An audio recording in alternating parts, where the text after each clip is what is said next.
Jackson Hall is getting some cuts in with Baseball Nation's Corey Thornton before he leaves for Georgia. But not before he leaves behind a legacy of grit and determination that won't soon be forgotten. Jackson suffered a serious injury 1 year ago. I fielded a ball on my backside.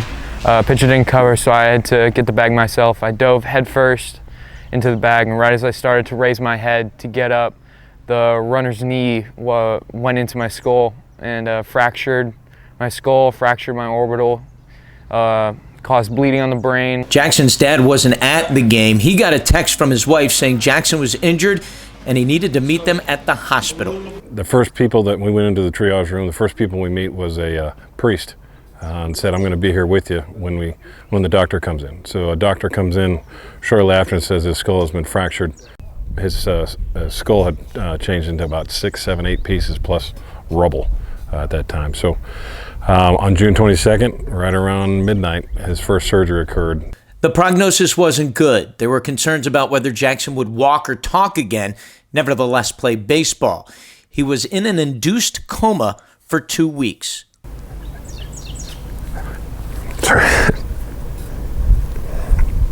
So yeah,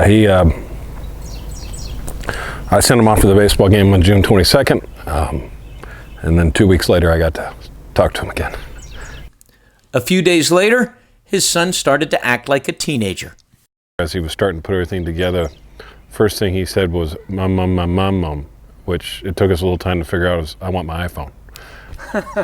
Because he wanted to catch up with his friends, see how things are going. It took some time, but it wasn't long before Jackson showed everyone he was not going to be the typical patient. Every time they told me I couldn't do something, I immediately did it. They thought I'd lose function over my right side for a while, and yeah, I proved them wrong. We loved it when the medical professionals said we don't know or we don't think he can, because as soon as that happened and he heard it, he'd go try it. I don't know if he's going to speak again, and he started speaking. Well, I don't know if he's going to be able to go back to school. He went back to school again. You know, we just really don't think he should play baseball. Well, I'm going to play baseball. Oh my God, as soon as I could start forming a conscious thought. I mean, all I would want to do was play catch or hold a baseball bat.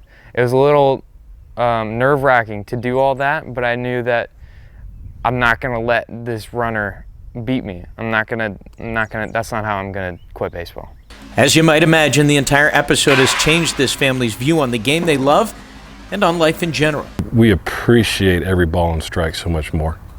Strikes are not near as detrimental, and balls are a lot more happy. Getting on base is so much more enjoyable.